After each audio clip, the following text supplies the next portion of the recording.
Hello and welcome to another episode of Casting Views, the general topic podcast that takes a topic each week and, as the name suggests, cast views. Now, this one, I've been looking forward to this episode for two reasons. One, because I've got J&K with me from Fuck My Work Life. So hi to the two of you. Hello. What's going on? I've been looking forward to this. It's always a good laugh with you two, both during and either side of the recording. So, but also the subject. This was one of those subjects. I think I've touched upon it in a previous episode, and it's one of those ones that's fascinated me previously.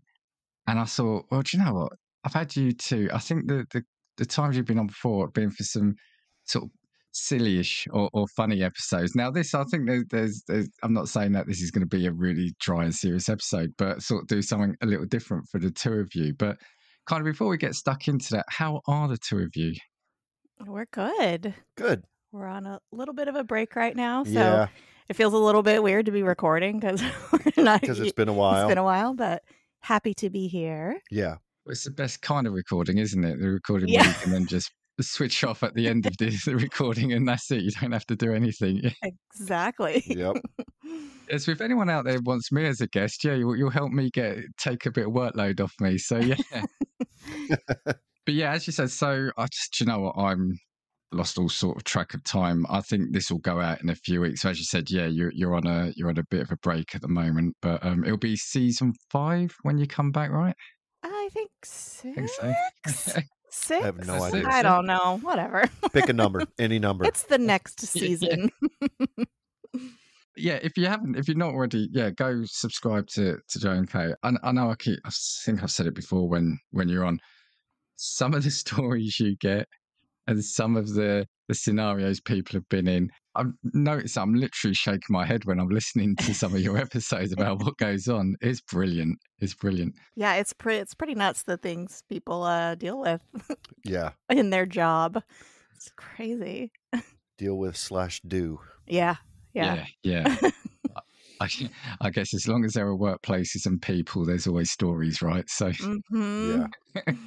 right. Well, we'll tell you what. Let's hear from Antonio and Diane over at the MILF and Me podcast, and then we'll get stuck into our episode. Face it, dating sucked in your 20s, gets worse in your 30s, and your 40s, forget it. It's a cesspool out there, and we're your flotation device. Join us weekly for saucy chat, ridiculous love gurus, And MILF-worthy fun to spice up your life. the MILF and Me podcast. Every Wednesday on your favorite pod platform. And the MILFandMePod.com. The MILF and Me podcast. So I've got you on to talk about reincarnation / past lives / I know it's probably got a load of other terms, but kind of wanted first just to throw it over to you and say, what's your view, recollection, memory? And I made a joke about it before. I said, when I ask you for your memories on it, I mean, if you have got a past life, brilliant. Yeah, reveal all here. And hopefully I've got a scoop.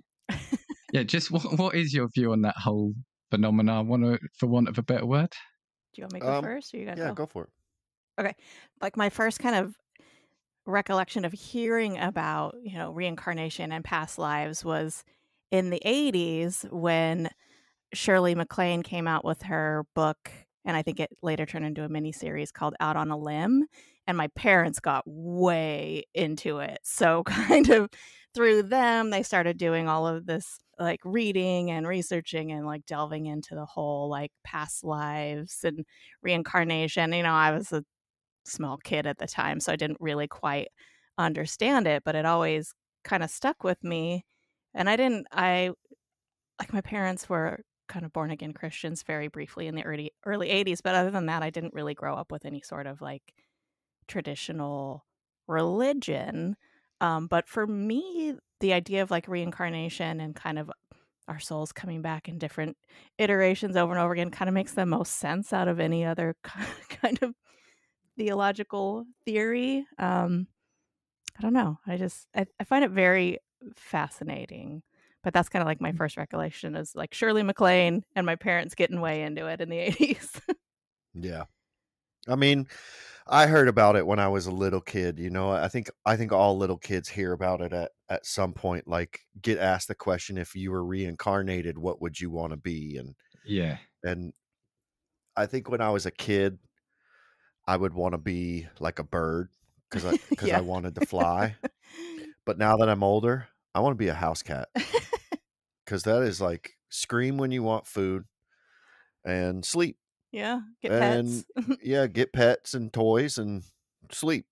Just chill. I feel like that's something you really have to like work up and like pay your dues through multiple lives to Yeah, yeah, reach yeah. house cat status, I Yeah. think. I think that's a very old soul's Yeah. reward Yeah. is I don't know, becoming a house cat. Yeah, well, I was going to say, without wanting to sound morbid, I'm thinking the way life's going and the world's going, I'm like, when I'm gone, I kind of want it to be that. You know I what I mean? mean, It's like, yeah. let me rest after that. I'm not sure I want to see what Right. happens.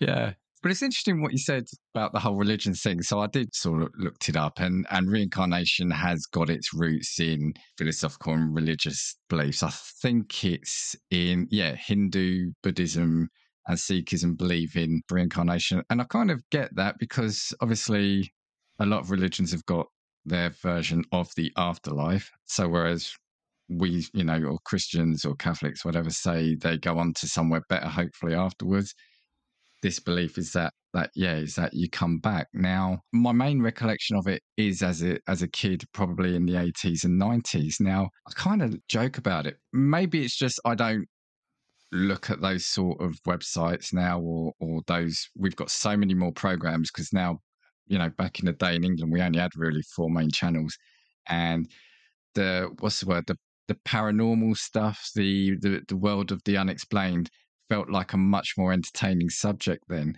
Do you think it's a lesser thing now, things like this, the whole unexplained and the whole reincarnation scenario? I think, obviously through all of our experiences, the 80s, it kind of blew up, and I think it became kind of mainstream in the 80s. And it was also mainstream to kind of make fun of it, I think, but it was kind of in everybody's mind. It was kind of the butt of a lot of jokes back then. And I think now it's definitely still around, but I don't think people talk about it quite as much, or it's just become a little bit more accepted as a belief that it doesn't get brought up as much because it isn't kind of like the butt of jokes or people making fun of like the past life regressions and that kind of stuff. So I don't know. It's a difficult one to explain because I sometimes can't get the words out. I've got the thoughts, but it's about getting the words out properly.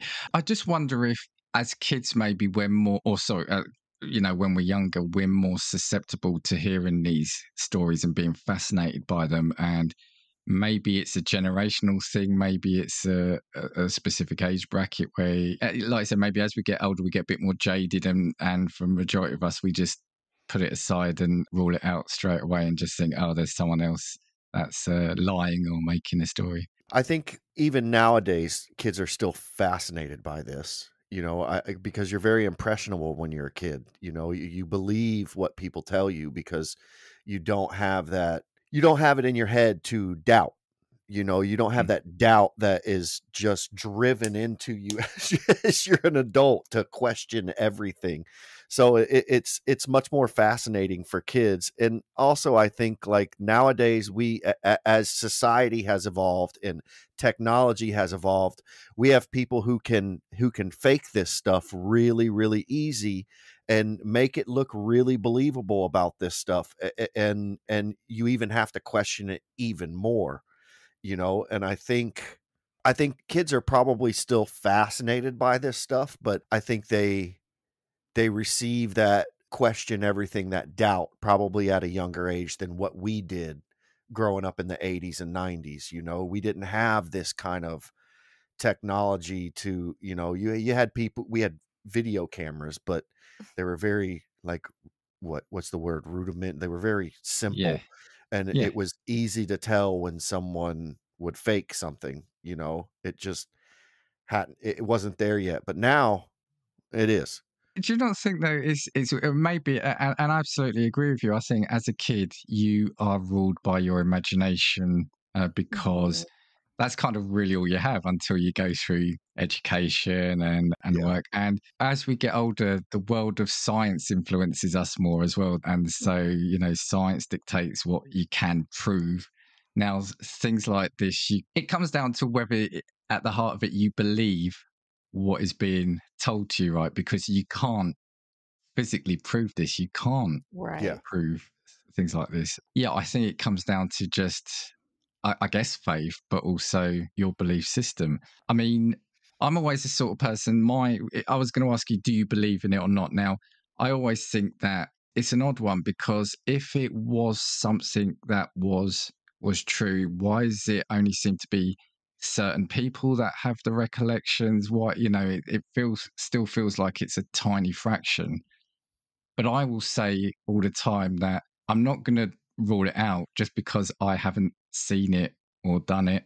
I used to always joke that, before I went to America, I've never seen America, but I know it's there. It just because I haven't. And I know that's a bit, it's a bit of a twee statement, but there's a lot of things that we haven't seen, like, the bottom of the ocean, we still not, certain animals and insects in the rainforest, in the ocean that we haven't seen. So there's a lot we've still got to discover. So what do you think? Do you think there's possibility that something like this is true? I mean, yeah, I think anything is possible, and any kind of spiritual belief you have is just based on faith, right? Because there's no proof of any of it. There's really the only thing we can prove is scientific things, right? So any sort of religious spiritual belief is all just built on faith, and you just have to believe what feels right to you, I mean, I think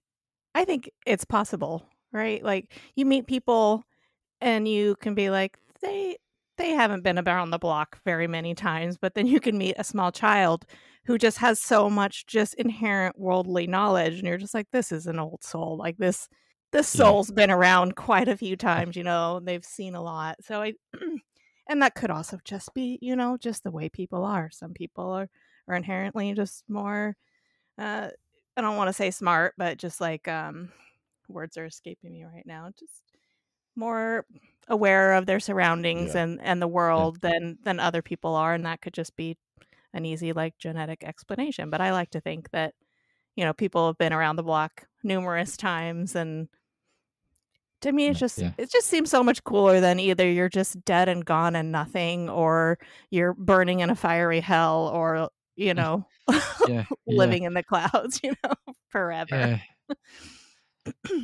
Yeah. And you know what? It's funny.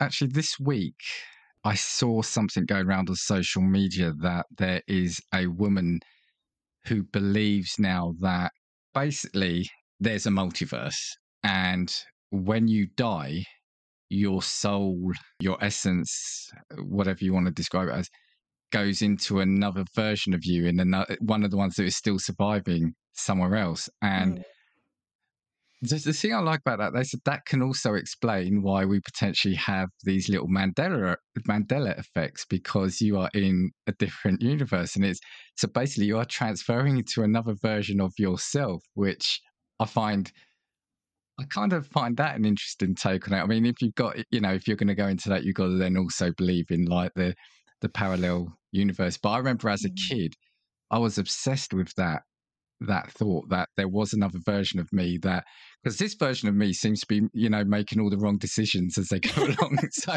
there is a version of me that has picked the right decisions. And I was always, I was kind of obsessed with that there was someone who'd picked that other choice. Yeah. I can see that, but I think to go off of what you just said, like, there is another version of you that made the right choice.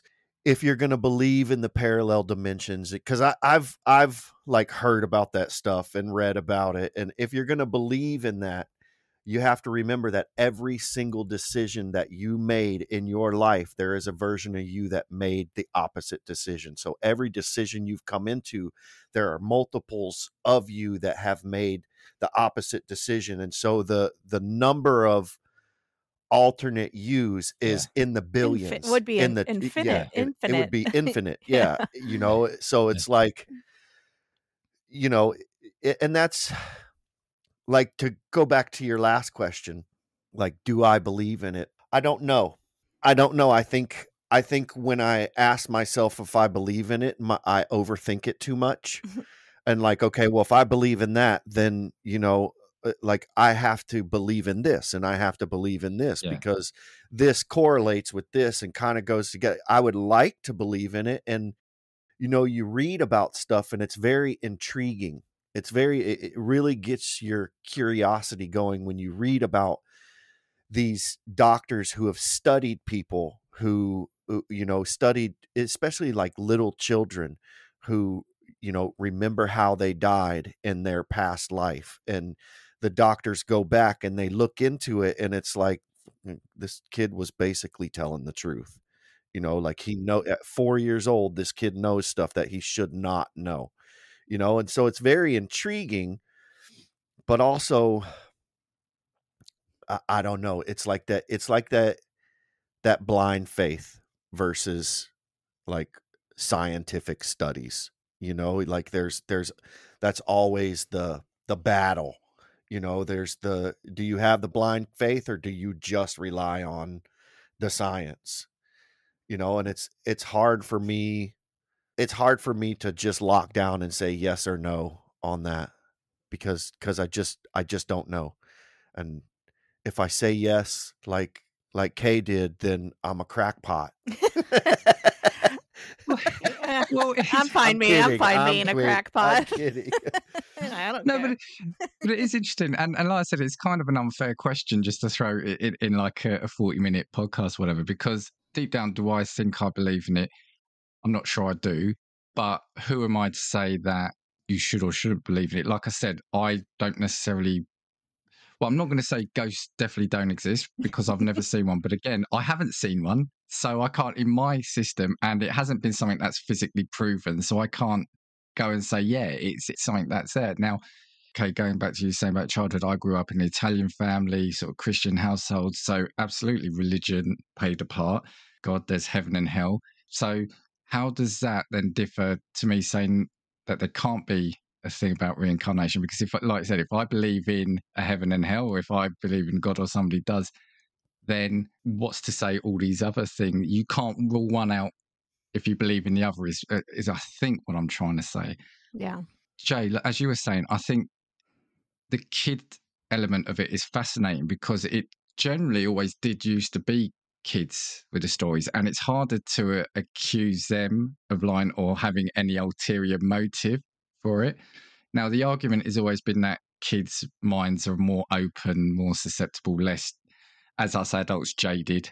And so they can be more attuned to these things. Now, that's what I was going to say. It did used to, majority of the time, seem to be kids, which always then made me think, yeah, they can be fed lines, they can be told story, but you kind of almost got to believe when we're talking toddlers of the honesty of what they're saying or the genuineness, I think that's the word, of what they're saying. Because with anything, you know, I've got a few things here. We always have the people that are out there trying to make a name for themselves by faking things and, you know, making a mockery of it. And there's also, I come up with a few terms. I had a lot of things here. Do you know, I'm not going to read it all, but there was 3 things that I saw, and I looked them up because I didn't exactly know what they meant. So I looked them up first, and then I found out it was interesting. See, they said often with reincarnation, you have something called cryptomnesia, which is where a forgotten. So you've got these memories, you forget them genuinely, and then they come back to you later, but you think there's something new. So they say sometimes most people, it might be an element of that. There's something called confabulation, which I thought was a made-up word, but it's not. It's real. And this is where it's called honest lying. So it says where people you don't intend to deceive. So you create false memories which you believe are real because you're trying to tell a story.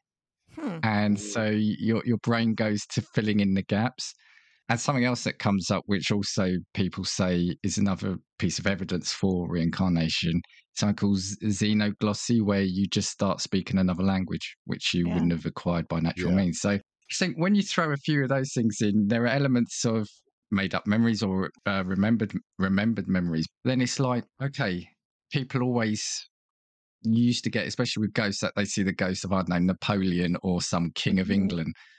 But it's when like the kids or when the people are talking about just ordinary Joe Blogs down the road or a couple of states over, when you're like, well, have they gone and researched just a normal family living in a 2 up, 2 down house somewhere and remembered every detail of them? That's when I find it odd. Yeah. Yeah.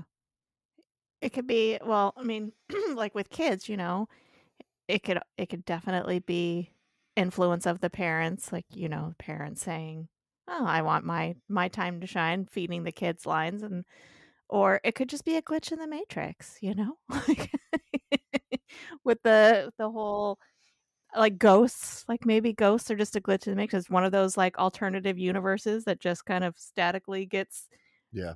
intermingled with ours. Like I feel like there's so many crazy explanations for everything, and I feel like any of them could be possible. You know what I mean? Like, I don't Yeah. like to think the world is just black and white. Like, we're here, we're dead. There's nothing else to it. I like Yeah. to think that there's weird phenomenon and ghosts and past lives and all that. It just, to me, it makes the world seem more interesting, or life seem more interesting, to think that there's a possibility of that kind of stuff out there. You were talking about kids just speaking another language randomly. My sister-in-law, the one that you met, Francesca.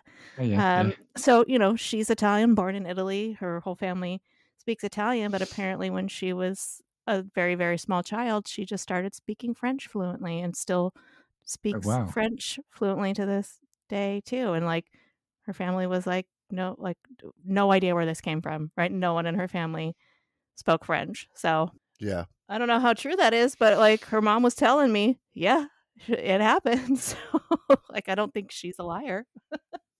Yeah. That's pretty. Francesca's got special powers. It's very. So she's It's all of this stuff is so intriguing. Like even if you look at like whether you believe or not in religion, you look at it and you hear about things, like you read the Bible and you hear some of the stories in the Bible, and it's very intriguing. These stories, it really gets your curiosity going, and you know, I think it's just, you know, I think all of this stuff is just a matter of how much you want to believe. How much blind faith are you willing to have? You know, and if you're willing to have a lot of blind faith and believe in that, so be it. You know, as long as it's not hurting anyone, you know, it's fine.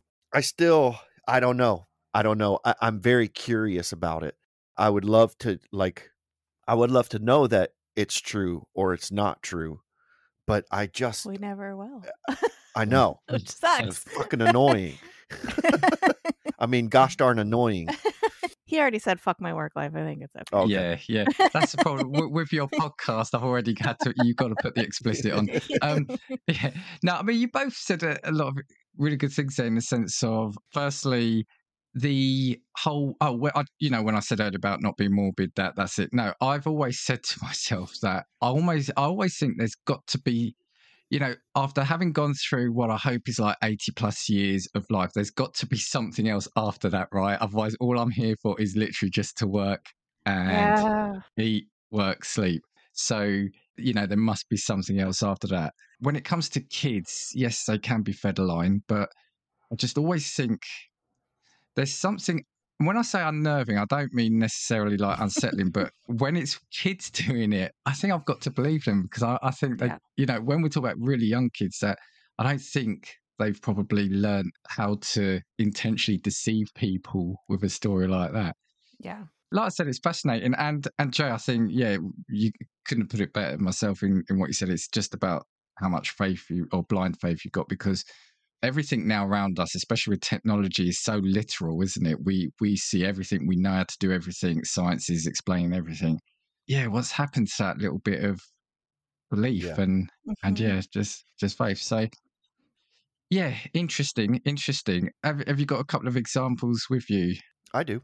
I've got one. I've got one too, but I do have a personal little story I want to share. Dun dun dun. Well, let's start with that then. Yeah, absolutely. So like I don't have any like past live memories or anything like that. But there are weird things, and again, could just be a glitch in the matrix. But I was never into drugs, never did drugs, but I can kind of like recall how certain drugs can affect a person and like the things that happen when you do certain drugs. And like I don't know where the hell that came from. Like, and this was like even as I was a teenager and I didn't really know like the people I was around didn't do drugs, but like there just certain things like, well, I know like if you did crack or something, you could get lockjaw or just like weird shit like that. And I don't know where it came from. So I'm like, maybe I was a heavy drug user in a past life. I don't know. But I like to think if reincarnation is a thing that we're kind of tied to the same souls and people kind of over and over again, which is how you can explain, like you could look across the room at someone you've never met and be like, I'm going to marry that person. And then it happens, you know? So I like to think we're all connected. So my sweet little soul dog, Henry, passed away almost 2 years ago. And like, I don't know, 8 months after he passed away, It was uh, like 11. like Jay is always fighting to get yet another cat. He always wants another cat. And I'm like, no, we don't need any more animals. And so like 11 months after Henry passed, he was like looking through Pet Finder and he was like, I saw this cat and I want to go look at it. And I'm like, no, I'm just going to go look. I'm not going to come home with the cat. And I'm just like, whatever. Okay. I knew he was going to come home with a cat. So he goes, he's like, do you want to come with me? I'm like, nope. So he goes. 30 minutes later, he comes back and he's got the cat. And I had our other The dog. tiniest, sweetest little baby Yeah. kitten. Very cute.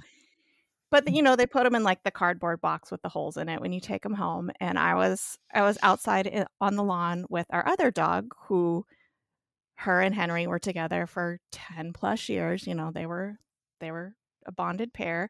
And as soon as he got out of the car with this box, she just started pulling towards that box, and she just started whining, and she wanted in that box, and she was just like, whoo, whoo. And she doesn't really have other cats. She didn't act that way with them. And Yeah. when we brought her up, to the room, the kitten up to the room upstairs, she was just downstairs barking, like she wanted to get to this cat, which I was like, okay, that's kind of fun. And then instantly the kitten was kind of attached to me, even though he went and got her and saved her. Little bitch. Just instantly attached to me. And she just had very similar mannerisms to my dog. She would do weird little habits that my dog would do. Like anytime I sat on the couch, the dog would go and just sit directly behind me, like in between me and the back of the couch. And she started doing that. So just little things like that. And I was like, you know what? She's my Henry. Came back to me. And like that just gives, whether it's true or not, it gives me comfort. And Yeah. Absolutely, yeah. you know, that's my little reincarnation story. And actually, that just reminded me of something, Jay, what you said earlier. Absolutely, if it's not giving harm to anyone, what's wrong in absolutely? You can think that. And Kate, something you said there right at the start is really interesting about the whole love at first sight thing. Is maybe could that explain it? So yeah, is it love at 20th sight for you Right. to, Yeah. that's kind of a mind bender in itself. Yeah, thinking that. Yeah. So okay, so so Jay, what story have you brought? So I have a story that is actually from India, and it took place in the 70s. So, because like you're perusing through the internet looking for these stories, and there's stories from like 2010 and 2000, and me, of my skeptical mind, immediately goes, yeah, like too much shit could be looked up on the internet at that time. There's too many ways, there's too many variables that people could BS their way into having people believe this reincarnation story. You know, it's too easy to look up like genealogy and stuff like that and name people that you shouldn't know from 20 years ago, you know. So I found one from the 70s, and it was in like India. Did part of India used to be Bangladesh, or is Bangladesh I don't know. a separate country still? I don't know. I'm very bad at all that stuff. I don't know. Either way, this one is about a woman named Uttara Hudar. So, okay. So Uttara Hudar is a woman in India who, at the age of 32, her memories and personality would abruptly change, and she would become like someone else. It's not And multiple personality disorder. that's so multiple personality disorder. A lot of the doctors who looked at her were like, this could be a like a cause for this. Mm-hmm. But I'm not even going to read it. I'm just, because I read it like 10 times. Okay. So this was in the 70s. She was born in 1941, and she was born in a little village. And, you know, her father was like a landowner and a farmer. And she went through life. Everything was normal. Like, as a kid, at an early age, she had a severe phobia of snakes. But it was only like 3 or 4 years she had this crazy phobia of snakes. And I've never been to India, but I've heard that there's a lot of snakes in India. So she went through life, and she went to school, and she got her master's in English, and, you know, worked. And then in her late 20s, she started getting, like, she just all of a sudden got like eczema and asthma and a unspecified gynecological something or other. Okay. Like, it didn't say, it just said, that's exactly what it said, like unspecified gynecological disease. So she went to a doctor, and the doctor started treating her on like an outpatient basis, and she started to like switch. In her village, they spoke Maharta, which I guess is like an Indian language. And then all of a sudden one day she started speaking Bengali, which is a completely Okay. different language. And she wouldn't let her father touch her. She wouldn't let her brothers touch her. She started dressing in a sari and like covering her head in the sari, because she believed that she was a Bengali woman who was married to a man. And sometimes she would switch to this person for like a week. Sometimes it would just be 2 days, and sometimes it would be like a full month. And she would not eat the food. She would only eat like Bengali food. And she said that her name was Sharada. And so all these doctors started to come and see her, and because she was in like an inpatient place, and she was going through this, and she felt like there was one point where she felt like the doctor who was treating her was the reincarnation of her husband from the 1820s. She believes she Wow. lived in the 1820s. So she would never touch light switches. Anytime they would record, she would be like, there's a devil in that box. Oh, Get wow. that box away from me. Yeah. Because all of trains and cars and everything like that, she was like mesmerized by them, because she didn't know what they were. And so there was one doctor who, you know, was interviewing her as Sharada, and was asking her like, okay, you know, what village are you from? And it was a village that was like 600 miles away.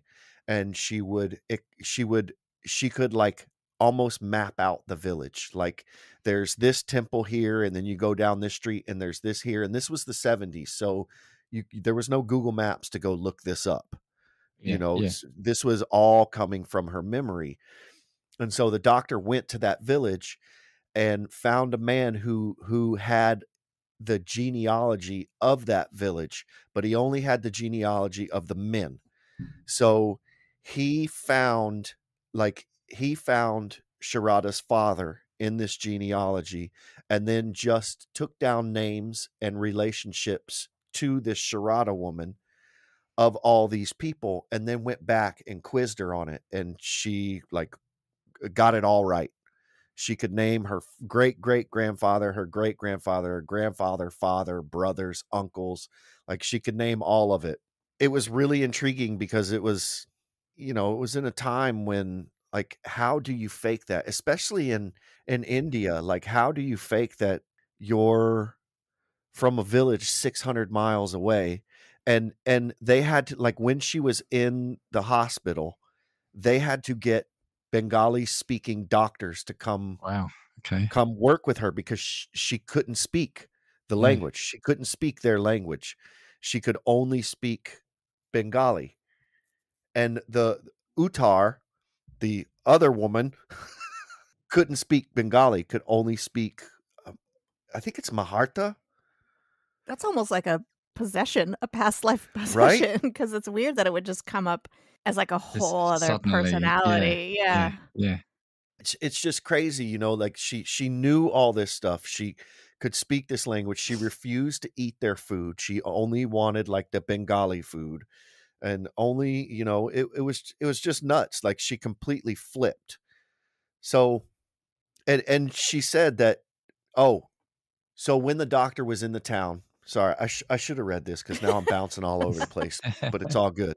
We'll get through it. When the doctor went to this town in Bangladesh and was looking up this, he found notes that a woman had died by the name of Sharada by being bitten on the toe by a king cobra at 24 years old. Right, right. So that's it. Oh, and when the mother was pregnant with Uttara in the 40s, she would wake up with nightmares of being attacked by cobras. Ew. And then Okay. once Uttara was born, the nightmare stopped.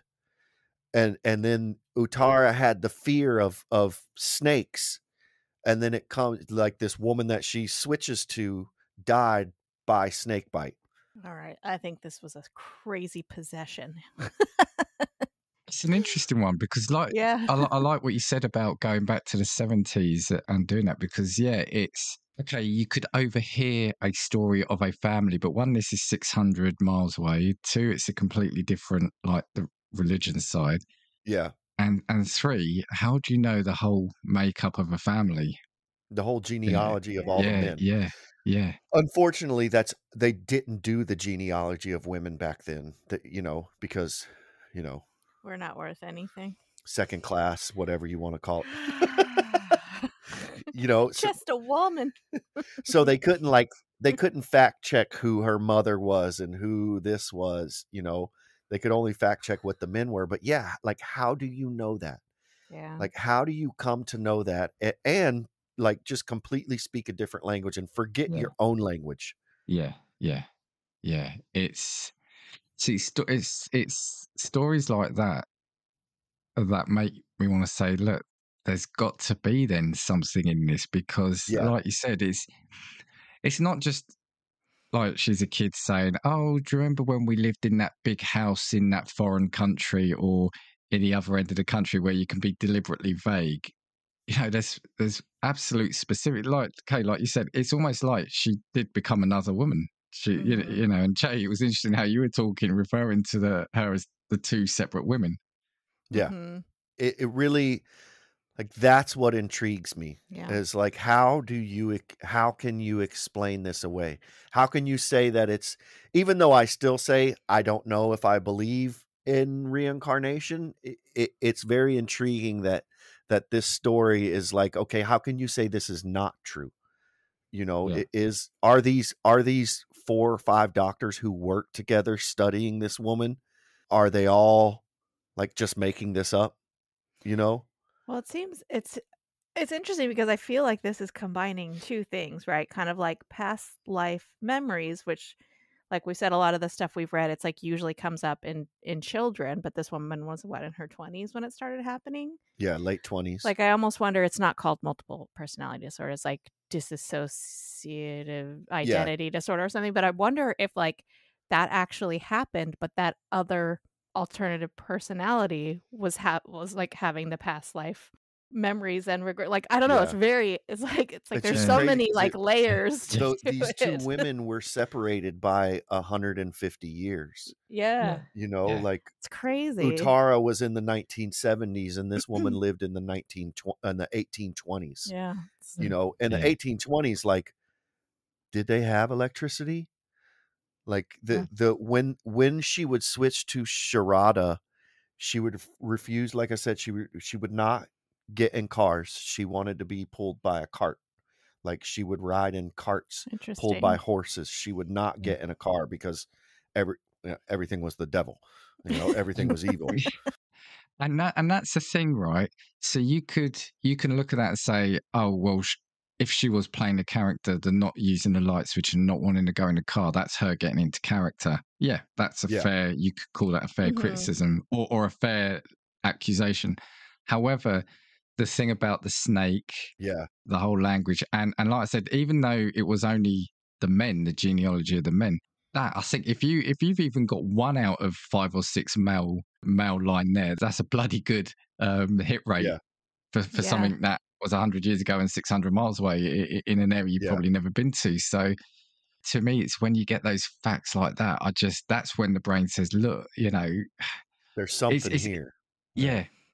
We go back again to the fact that because of what it is, there is no way we can never prove this. It's just about whether you believe what someone is saying to you or not. And if you've got facts like that there, you've got to say, well, look, maybe there's something there, right? Yeah. That's a really good one. All right. So I've got one. This one I've heard a couple podcasts on this particular instance, and I find this one super, super fascinating. I don't know if either of you have heard of the Pollock twins. Like No. Jackson Pollock? Not Jackson Pollock, no. He had a twin? No, not Jackson Pollock. So this actually, this is one that took place in the 1950s. So again, no internet, no easy way to look stuff up. This happened in Hexham, England. I don't know if you know where that is, Dan. I've heard of it. Yeah, I think I know roughly where. Yeah.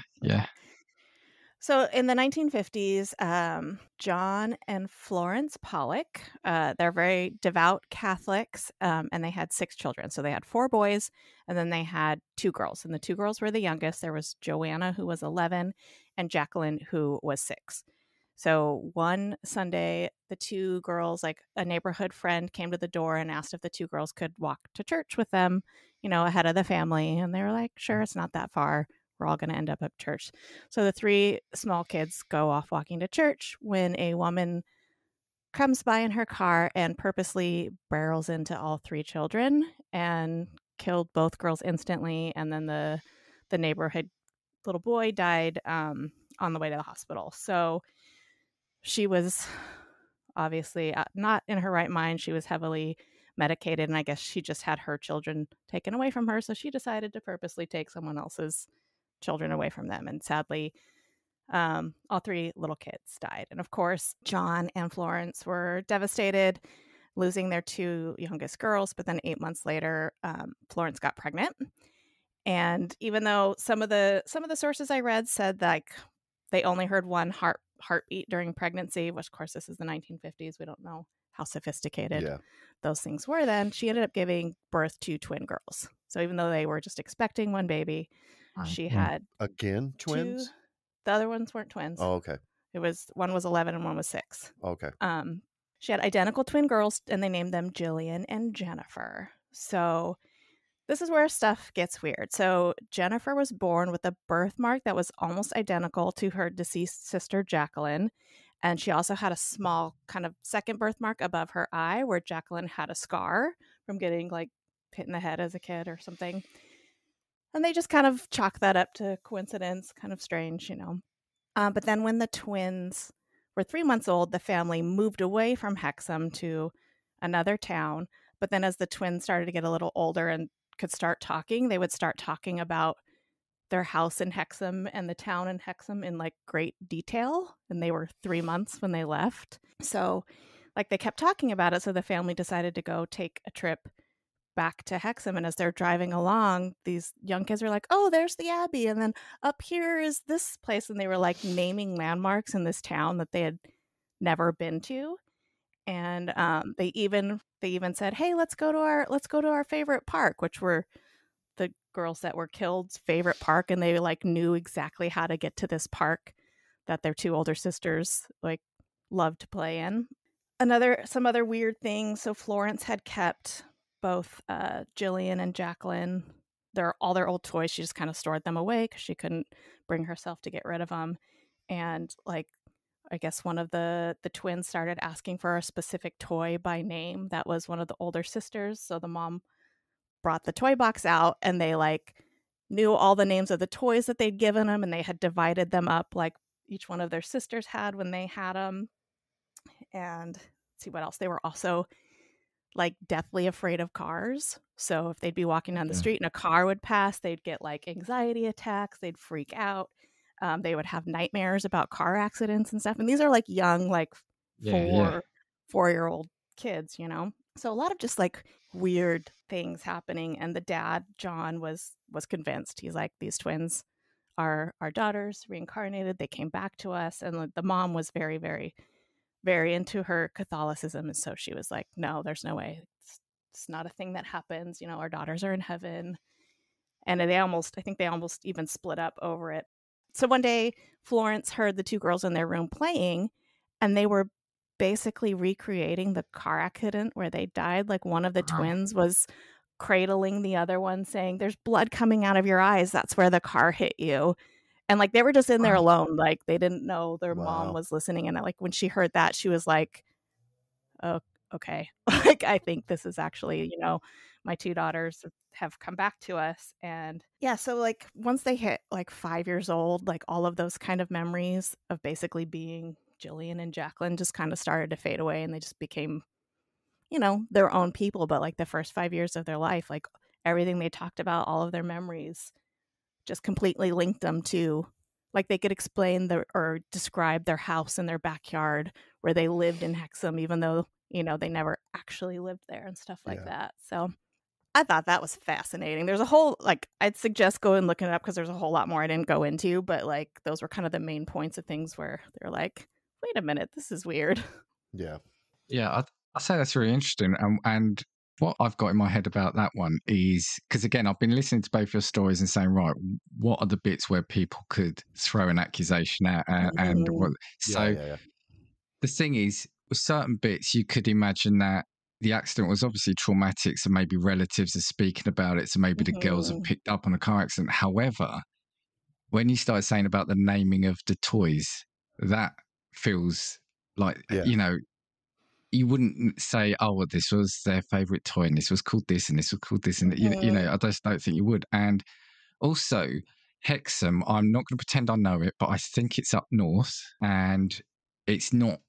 If I've got it, I don't think it's going to be a big town. So it's not like they're describing a London or a Manchester or Birmingham, something big. You know, if they're describing anything, it's going to be a little market town, I reckon. How would they, as young children, how would they know that? Yeah.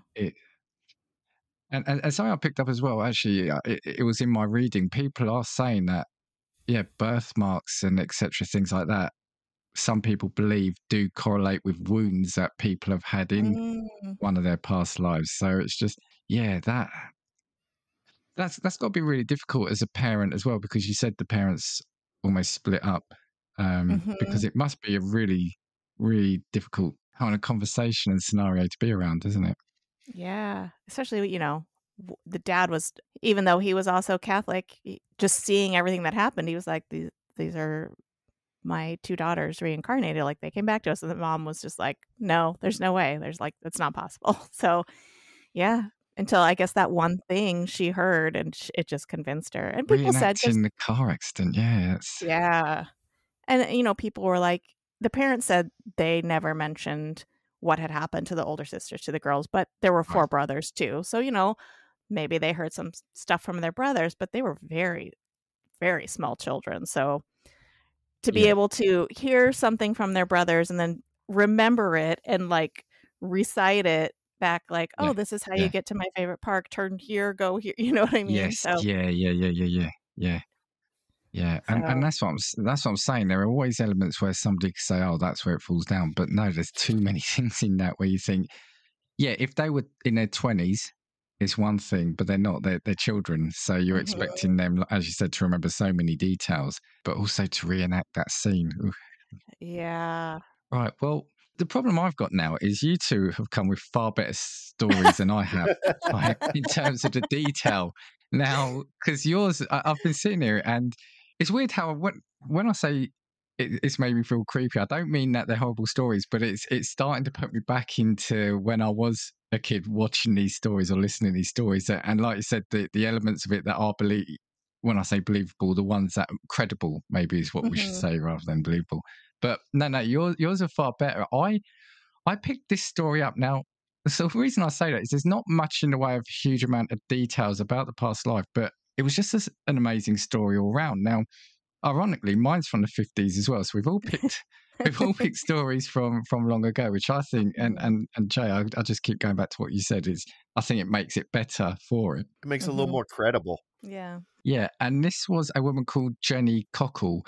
She's actually from Barnet, which is about 40 minutes down the road from me. It's North London. It's classed as North London. So she was born in 1953, and from a very early age, so I think from even before the age of 4, she started having recurring dreams and memories of being another woman called Mary. And she believed she had died in hospital while giving birth to an 8th child, and she was just 35. So this Jenny was starting to have feelings of guilt, knowing that she'd left 8 children behind in this past life. So as soon as she could pick up a pencil, she was drawing a map of the place where she believed she used to live. She had a feeling it was in Ireland, but couldn't work it out exactly. So she said, I started talking about these memories before I turned 4 and thought it was what everyone experienced. I had fragments of dozens and dozens of memories, but there were 4 past lives that came through the strongest, and the memories of Mary were the strongest ones of all. I remember feeling so upset at leaving the 8 children. There was this sense of wanting to see what happened to them and make sure they were all right. So ultimately, when she got married, that made her want to even more find out what happened. And it's funny because she describes herself as being skeptical of it. She said she didn't really believe it. It was just these strong urges that were coming through. So she got a hypnotist who, under the regression, made her believe even more so that she was the reincarnation of Mary. So she decided to go to Ireland in 1989. So what? So yeah, she'd have been 36 then. And sorry, bear in mind, this Mary would have died 23 years before she was even born. So that's an important thing to say. Sorry, in the 30s. As soon as she got to Ireland, she said she instantly felt a connection, remembering things about a place called Malahide, which is a suburb in North Dublin, which most looked like the maps from her memories. She said she knew more and could explain more than someone who had never been there before should know.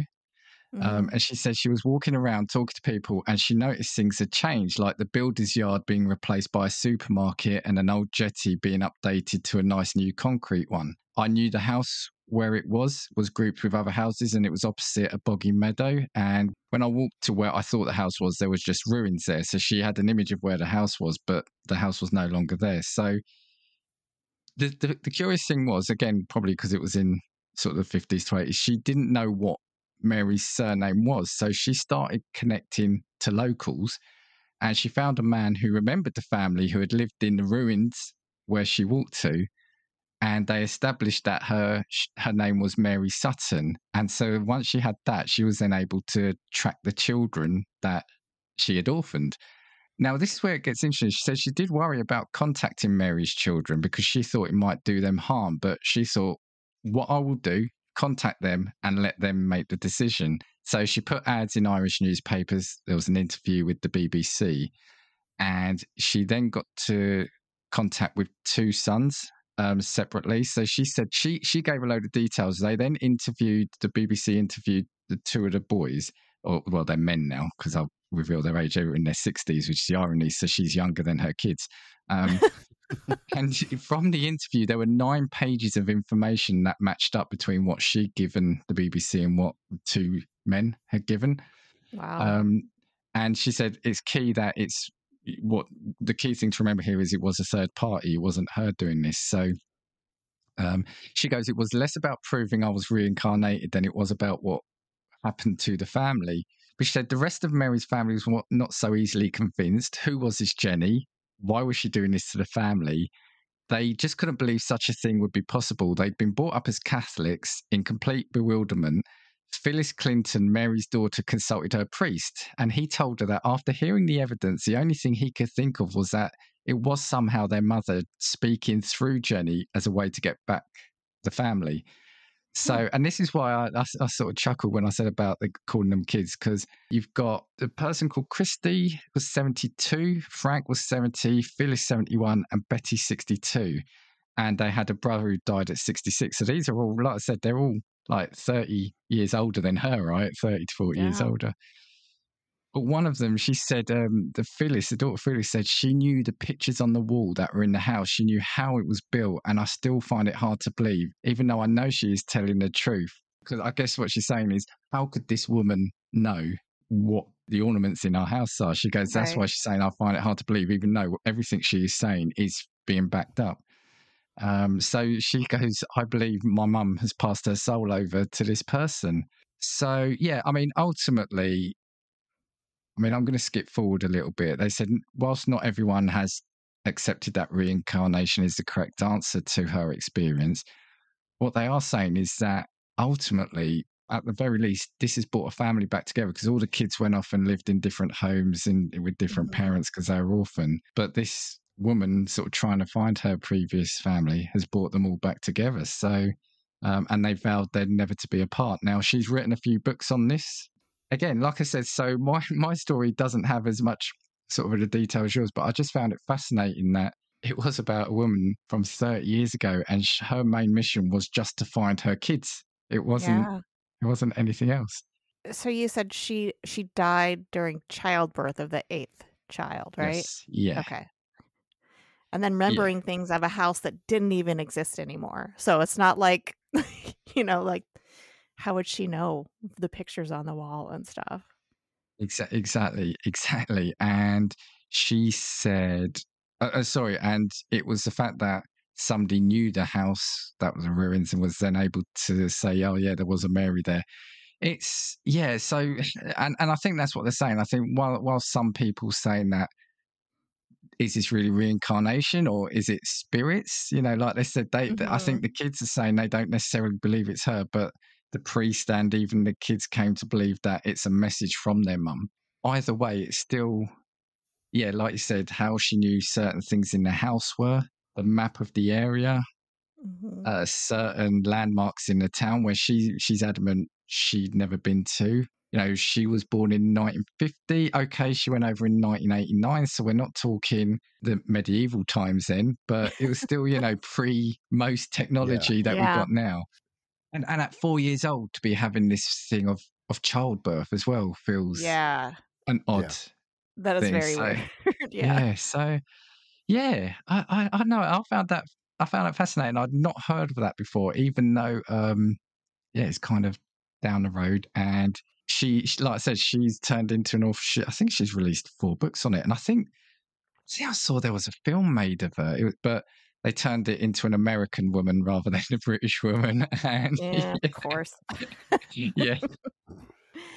So there's a book called Yesterday's Children. I think that's what the film was called. So I think I've heard of that. Yeah. Did you have any other examples or any other stories? Or I mean, I read quite a few stories. There's a lot. I mean, and a lot of them are the same. There's one, I think the one that most people hear about is the little boy who started talking about being a fighter pilot in like World War II, and he knew the name of the plane and the name of the aircraft carrier the plane took off. Like he knew at like 4 years old all these details, and they went back and fact checked, and he was basically someone by this name died in a plane crash, and like this little kid had all of these details. That kid, like I read the whole story. I was going to use that story, but I know it's a popular story. Like that kid, he would consider him like at a very young age, he would draw pictures of like a plane crash and he would sign it James 3 because And when his dad would change his diapers, he would tell you, I remember when I used to change your diapers.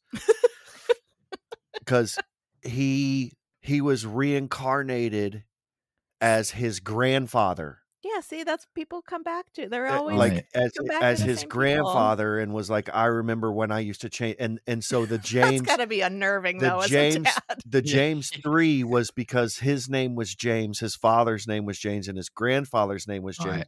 and he would call himself James the Third Right, because he right. was the, you Yeah. know, it was pretty. That one was pretty intriguing. Yeah, that's a good one too.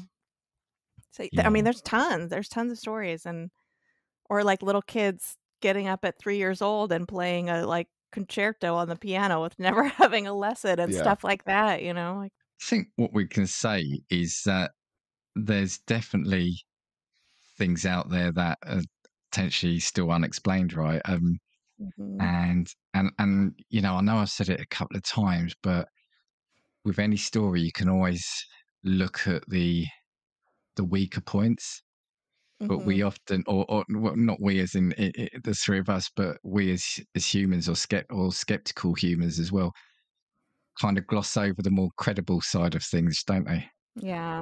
I think with all our stories, I mean, with mine, the fact that the kids, even though they're in their 70s, the kids were, did believe what she was saying because they said there's Mhm. stuff she couldn't know. I mean, in Jay's one again, for me, it's the time frame it's in and the fact that it's 600 miles away, and that she was a separate person. Yeah. And again, Kay, with yours, it's the fact that they are tiny children. So what Mhm. merit do they get from trying to pretend that they're someone else? It's right. Well, yes, it's one of those subjects where it's going to be thinking about that all night now. So You're gonna have some weird dreams tonight. no, it's the kind of thing I'm going to have to go and like stick, I don't know, Brooklyn Nine-Nine or Friends on now just to chill out. Yeah. No, thank you for coming on, and thanks for bringing really great stories with you. Anything you want to say before you go? So again, do you just want to plug, because you've got a huge back catalogue anyway of your podcast? Did you just want to shout out your socials? And Yeah, you can check us out on any podcast platform at Fuck My Work Life. We have over 100 backlogged episodes that you can listen to. I know most podcasters are like, don't listen to our first ones, but I kind of like our first one. So start at the beginning and work your way through, and hopefully we'll be back in August, and we can hit us up on all the socials at FMWL Pod. yeah, and there's always a spot here for you if you've got anything you want to come on here and talk about. So always glad to have you back. For me, you can get me at castingviewspod@gmail.com and at castingviews on Twitter. Oh, and I was saying last week, I was editing my previous episode. But now I've got to talk about threads. It just feels, I know. social media now just feels so confusing since the whole last Twitter blow up and threads. So it's like, it's now becoming, I'm trying to convince my wife to be my social media expert, because it feels like it needs to be a full-time job. It is. JK, thank you very much for coming on. Thank you thanks for so having much us. for having us. It's always fun talking to you. Yeah, can't wait for you to come on again. And we will see you next time. 2, 3, 4. If I want your opinion, I will give it to you. Come on, check what we've got, 'cause you need it. Don't make us get a spoil.